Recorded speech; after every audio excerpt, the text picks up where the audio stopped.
Zeros of polynomial functions. We're going to bring back a little bit of our factor theorem and synthetic division that we did in chapter, I think it was also chapter 6. There was a lot of stuff in chapter 6. Okay? So, the rational zeros theorem. This is a method that we're going to be using to find our possible rational zeros. Possible rational roots. There's some terms that are used a lot, often interchangeably. They talk about generally the same thing. We've got solutions, zeros, roots, which all more or less refer to x-intercepts. And that's really what we're looking at. The x-intercepts of polynomial functions. Up until now, we've been dealing with quadratics. Now we're going above that. We're going to do third power, and tomorrow we're going to do fourth power polynomials. Up until now, in order to find x-intercepts, roots, zeros, or solutions, we've been factoring quadratics, or we've been using quadratic formula. We've been factoring quadratic formula, completing the square. Those are all methods to find solutions, zeros, roots, x-intercepts of quadratics. But now we're going to be looking at things above that, and those skills don't work for third power, fourth power polynomials. So we need a way to get down to a quadratic. We need to be able to factor anything above down to a quadratic, so then we can use our quadratic methods. That's where the rational zeros theory comes into play. So when I talk about P's over Q's, you'll hear me say that you need to solve, you need to find your P's over Q's. I'm talking about this ratio. Factors of the constant term over factors of our leading coefficient. Okay? The constant term is the number at the end. It's a number by itself. The leading coefficient is whatever the coefficient is of the term with the highest degree. So if it's a third power polynomial, whatever the coefficient to the x cubed term is. It's a fourth power, x to the fourth. Whatever that coefficient is attached to that term. And we're going to factor those numbers, and we're going to list all of those factors out, and we're going to make a bunch of fractions. And that's going to give us a list of possible rational zeros. And our actual rational zeros will be on that list. So we're going to start by listing all possible rational zeros. This is just step one. This is the most simple thing that we're going to do. We're going to write the factors of our constant over the leading coefficient. Okay, our constant term is that 12. What are all the factors of 12? 4. 4, 2, what else? 6. What else? 12. 12, what else? 1. And what else? 3. There we go. This is 3. What's the button on the calculator that shows you all that? All right, what are all my factors of 1? 1. But also keep in mind, if I multiply -1 and -12, do I also get 12? If I multiply -3 and -4, do I also get 12? If I multiply -2 and -8, do I still, or -6, do I still get 12? So I have also all of the positives, kind of squeeze them in there, the positives and the negatives for each of those factors. So we're going to create a list of all the possible rational zeros. Now, lucky for us, our denominator is just 1, so it's really simple. But what we're doing when we're creating this list is we pair every single numerator with every single denominator. Every single numerator with every single denominator. So I'm taking 1 and pairing it with 1, 2 and 1, 3 and 1, 4 and 1, 6 and 1, 12 and 1 to make fractions. So if I have positive -1 over positive -1, well, that just gives me 1. Positive -2 over positive -1 just simplifies to 2. And I do the same thing with 3, and with 4, and with 6, and with 12. So this is my list of possible rational zeros. Okay? That's it? For now. Yeah. Really? Is this your first day? No, it's just It's just all at this point. Never know. Knowledge and learning progress and continue to get more complex as we learn more skills and apply them in new ways. okay. Weird. That happens. I think happens every year. Oh, I mean, for some classes, it just kind of gets easier. Like, especially when it's like in geometry, it ended up easier than it was. Usually we have like 4 more weeks. Find out. Now, moving forward, it's really important that you pay close attention to what the directions are specifying they're asking for. It's very easy to accidentally either do not enough or too much, because this is often a first step for what we're getting ready to do. If you don't have a graphing calculator, this is always your first step, regardless of what you're being asked for, because you need this in order to do the next thing. Now, if we graph it, I don't have time to do the graph for this one, but this is an example of the graph that you would get from your graphing utility on your calculator. If you put this function into your graphing utility, you'll get something that looks like this. Notice where our x-intercepts are. Here, here, and here. We have -2, 2, and 3. All of those numbers are on that list. So this gives us a list of possible rational zeros. We're going to use our graph to narrow down that list, and then we're going to prove that those are the actual zeros of our function. And that's what we're going to do in the next one. Okay? Notice the change in the directions. It still includes list all possible rational zeros. That's step 1. And then it says, then find all the zeros. That's step 2. So we're going to use that list, we're going to use that graph, and then we're going to use a couple different tools in order to find what the actual zeros of the polynomial function are. I'm also going to add in a third thing, factor f of x. Okay? Which will actually be a really easy step at the end, because we're going to find some of the factors naturally, and then we just have to find the last one, and that's going to take like 5 seconds. Okay? So we're going to start with list all possible rational zeros. That's our p's over our q's. Constant over the leading coefficient. What number is my constant value? 2. What number is my leading coefficient? 8. So let's list our factors. What's all of my factors of 2? 1 and 2, but also positive and negatives. What are all of my factors of 8? 4, 2, 1. Okay? Now, to list all of our possible rational zeros, we need to pair every single numerator with every single denominator. So I'm going to start with 1 over 1 and 1 over 2 and 1 over 4 and 1 over 8. And then we need to move on to the 2, because now I got a second numerator. 2 over 1, 2 over 2, 2 over 4. Please, Mr. How is anyone supposed to not miss this one?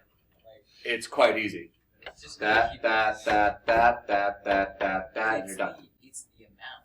Oh, I can make it worse. Don't make it worse. That's the thing. I can do factors of 16 over factors of 64. well, Two you factors factors. of 16 No. factors of Okay. 0. Just all these- 8 numbers. Your calculator You doesn't should, know how to it do should this. all just be defined. Move today. It's Monday, calculator. it's You Monday. can't just tell your calculator, give me. My Monday. this thing of 2/8. So we don't have to write the plus and minus. Yeah, and we'll actually be able to shorten this list. Okay. So, what's 1/1? 1. 1/2? 25. Leave it as a fraction. 1/4. Those don't simplify. But then we get into the other ones. Okay? 2/1. 2. 2/2. 1. It's already on my list. I don't need to write it again. 2/4. Still have. 1/2. I already got it. Don't need to write it again. 2/8. 1/4. It's already on my list. I don't need to write it again. Okay? So this is my list of possible zeros. Okay? That was step 1. Now we're going to find the actual zeros. So here's how this process works. We have to go back to when we did our factor theorem and our remainder theorem with synthetic division.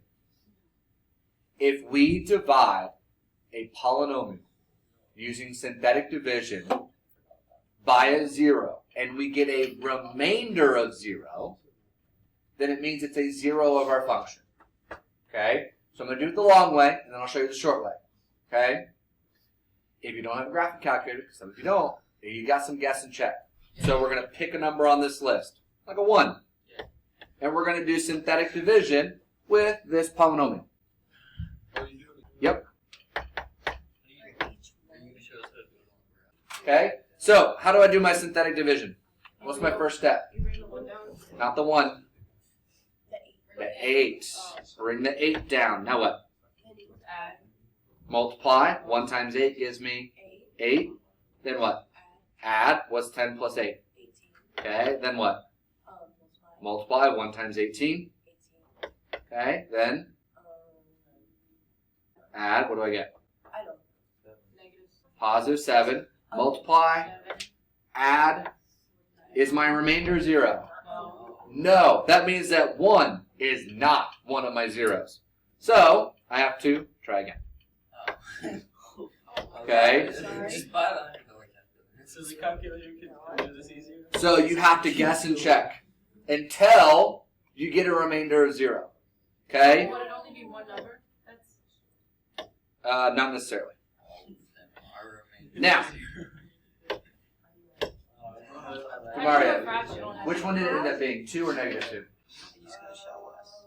For the first one that we solved. The second example. Was it 2 or negative 2? Negative 3. No. 8x to the third. All the way down. Sorry. The first synthetic division that we did we do it with 2 or negative 2? Okay, so let's do it with negative 2.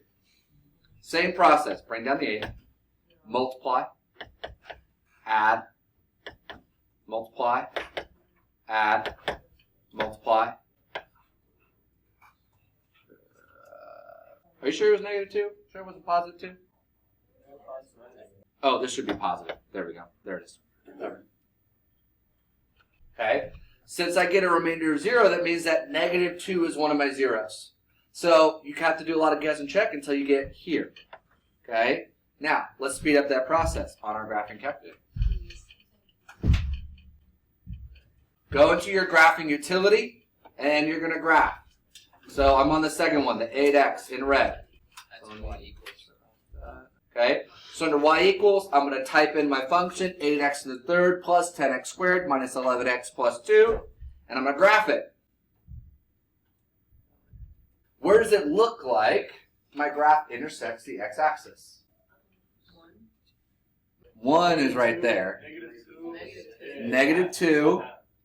And then somewhere in the middle between 0 and 1. Maybe 1/2, 1/4, 1/8. I've got a couple values in that area, right? Okay? So negative 2, that's why when we did synthetic division, we got a remainder of 0, because negative 2 is one of our intercepts. So I can look at the graph and say, okay, instead of guessing and checking, let me start with negative 2, because that's most likely to be one of my roots. So you don't have to guess and check. You can pick based off of the graph. -2 was one of my intercepts. So let me do it with, let me do the synthetic division with -2. And I see that -2 is 0. So there's one of them. Yes. You have to prove it. Because it might not be -2. It might be -2.00001. You have to prove it with synthetic division. And I want to be abundantly clear. The graph alone is not proof. You must prove it with synthetic division. Yes, sir. Can you go back to the calculator, please, so I can take a picture of it? I'll show you when you have your calculator. Okay. Now, I'm not done. I just found one of my zeros.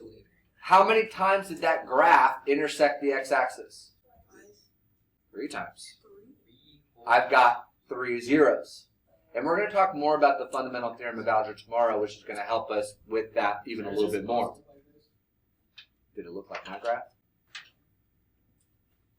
I think that's pretty close. Okay. Not the same. So I need to find my other 2 intercepts, but those were fractions. I got to figure out which of these fractions it's going to be. How do you do that? You add, then you multiply, and then you add, and then you multiply, With and a then you add, fraction? and then you multiply.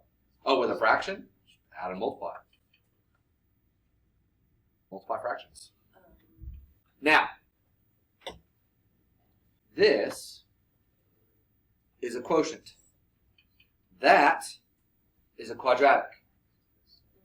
We did synthetic division, so I took my 8x to the third, blah, blah, blah, blah, and I turned it into an 8x squared minus 6x plus 1. Can we factor quadratics? Yeah. So we're going to set it equal to 0, and we're going to factor. What multiplies to give me 8, but adds to give me -6? 4 and -2. Good. So I have 8x squared minus 4x minus 2x plus 1. We can do our factor by grouping. So factor out 4x leaves me with 2x minus 1. Factor out a -1. That leaves me with 2x minus 1. So then I end up with 4x minus 1, 2x minus 1 equals 0. Okay, so remember our third step is we need a factor? Well, there's 2 of them. They're going to show up as part of that process. So there's not really a whole lot of extra work that goes into factoring. I found 2 of them already. We'll find the third one at the end. Okay? But once I have it factored, how do I finish solving for x? Say again. Set them both equal to 0. I have 4x minus 1 equals 0. 2x minus 1 equals 0. We solve them both.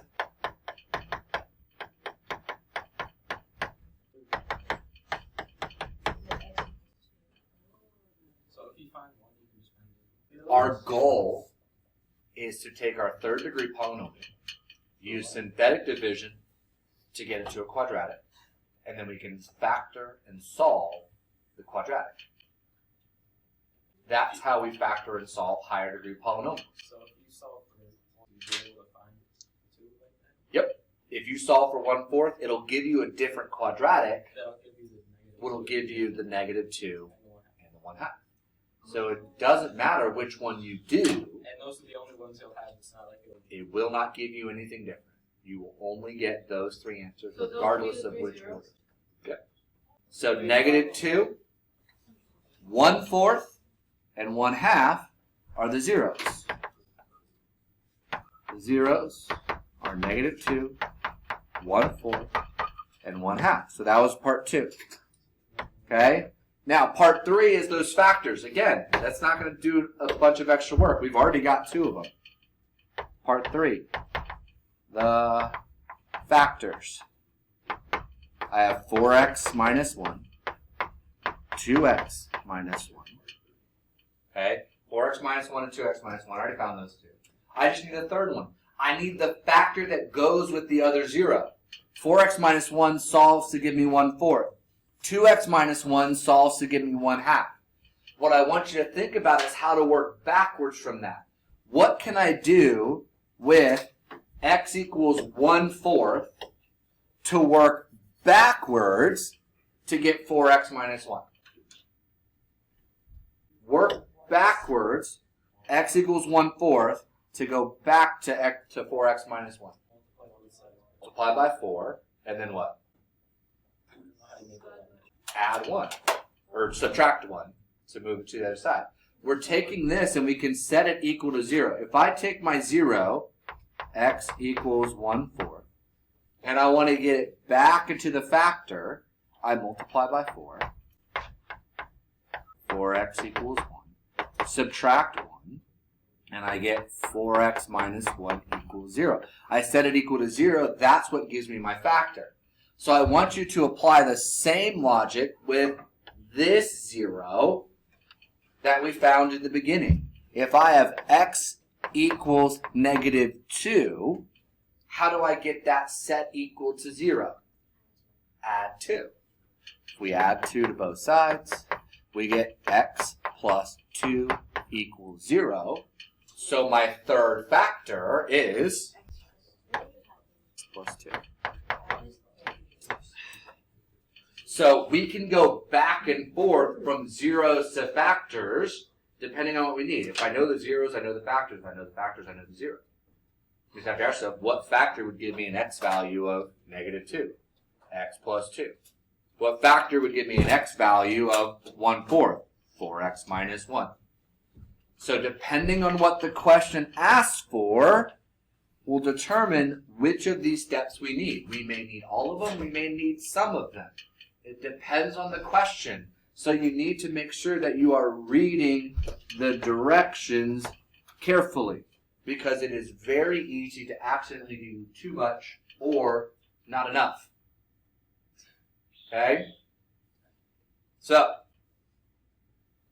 if you've got the graphing calculator, it speeds up this step a lot, but it does not exclude you from the synthetic division. You have to do the synthetic division, and then you have to do the factor. Yeah. Okay? Alright, let's do another. Okay? Notice how this says find all the zeros. Does it say list all possible rational zeros? No. So as long as you have a graphing calculator, you don't need to. You can skip straight to the which ones do we need to test part. Now, if you're using a scientific calculator, you have to list out those zeros because you get to do a bunch of guess and check. But if you've got your graphing utility, we can go ahead and graph that function. Michael, if you want to watch this, I'm going to do it again. Okay. Okay, so we go into our y equals, and we're going to type out this polynomial, okay, where I have y equals 3. So I'm going to turn off the second one that I already did. I'm going to go into here. And that's the one we're going to graph. X to the third plus 2x squared minus 5x minus 6. And then we graph it. And then we get that. So where does it look like our intercepts are? 2, definitely not -2. 3 and -1.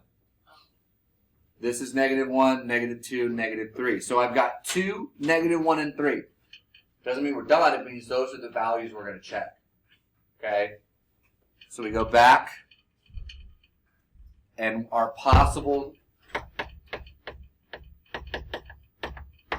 zeros are -3, -1, and 2. Okay?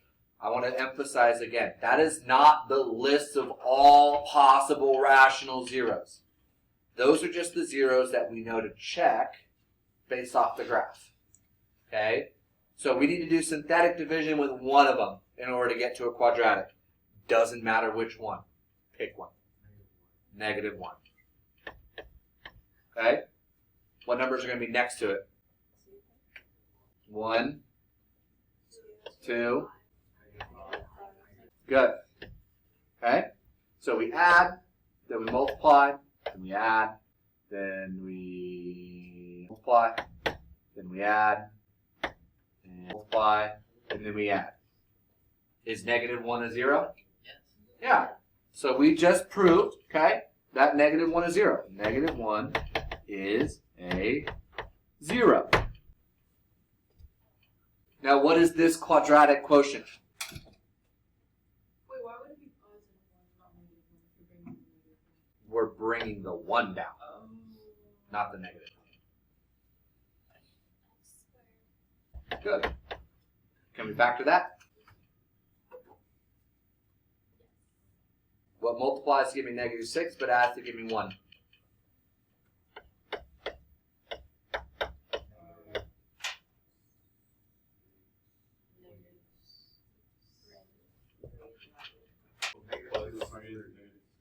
Okay, so negative 2 and positive 3. So let's set those equal to 0.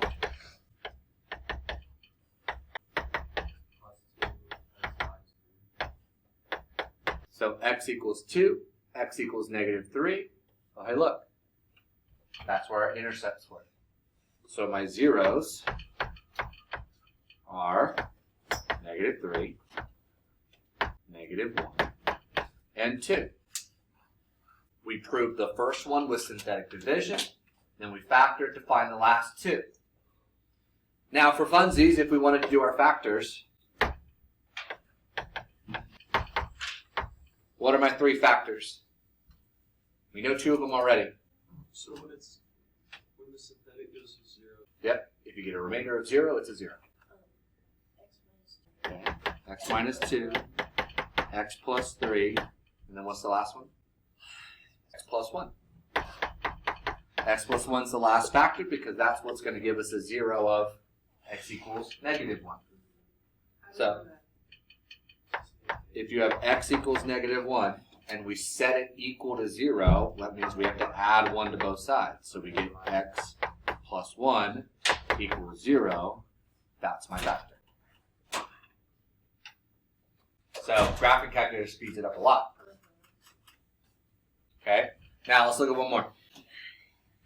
All right, so I went ahead and listed out the possible rational zeros, mostly because I want to emphasize something later. Okay, so find all the zeros. So this step is optional unless you've got only a scientific calculator. But let's look at our graph. And go back to our graphing. I'm going to turn off graph 3 and turn on graph 4. Okay? Where does it look like my intercepts are? Negative 3, negative 4, 1/4-ish. Okay? Are all of those numbers on this list of possible rational zeros? No. The negative 4, that was really close to negative 4, but it wasn't on negative 4. I also don't have any fractions. So the 1/4, that's not quite right. So the only one to check is which one? Negative 3. So let's start with that. Negative 3. Set up our synthetic. 1, 7, 11, negative 3. We bring down, add, and then multiply, and then add, and then multiply, and then add, and then multiply, and then add. Is negative 3 a 0? Yep. Negative 3 is a 0. And what's the resulting quadratic that I get? Oh wait, sorry. X. Minus 1. We get here. Okay, that's x squared. Oh, I see. Okay, now I get it. Yes. Now, what can I multiply to get negative 1 but add to get 4?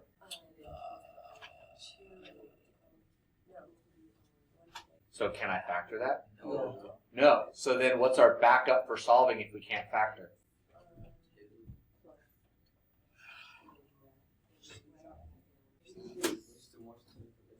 With what? I didn't have anything else to check that I knew. I was close to negative 4, but that's not on my list. I had a fraction, but that's not on my list. So what's my backup to solve a quadratic if I can't factor it? Quadratic formula. That'll give us the other zeros. What is my quadratic formula? X equals negative b plus or minus b is. Okay?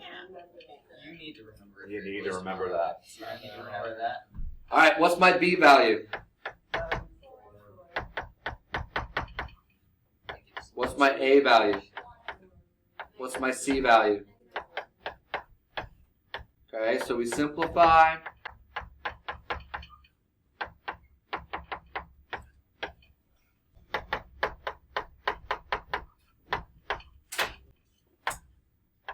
Okay, can I square root 20? Okay, I can simplify it, but can I square root and get an integer? No, which means this type of solution, they're going to be irrational. I'm going to get an irrational answer. I'm going to get 2 irrational answers. Which is why they didn't show up on this list. Which is why we couldn't find anything on our graph that matched up with anything close to these. We had negative 4 point something. And we had 0 point something. But I didn't have any fractions that were close to anything on this list. Nothing that worked. Because this list are possible rational zeros. Well, my last 2 zeros aren't rational. They're irrational. Yes, we still need to find them. Because it says find all the zeros. Does it say to find only the rational ones? No, it says find all of them. Lucky for us, one of them was rational. So we could do synthetic, get our quadratic, use our quadratic to solve, and then we just simplify. So the square root 20 will simplify to plus and minus 2 root 5. And then can I simplify that? Divide by 2. So divide by 2, divide by 2, divide by 2, negative 2 plus and minus square root of 5. So negative 3 is a 0. Negative 2 plus the square root of 5 is a 0. And negative 2 minus the square root of 5 is a 0. There's my 3 zeros. So it's always going to be. If you have a cubic, yep. Oh, Oh, so three it's- squared. oh yeah, that was the one rule that you taught us. It's like if it's that, it's always. It always matches. That is the fundamental theorem of algebra. Questions, comments, concerns, queries? All right. Tomorrow we do 4th power.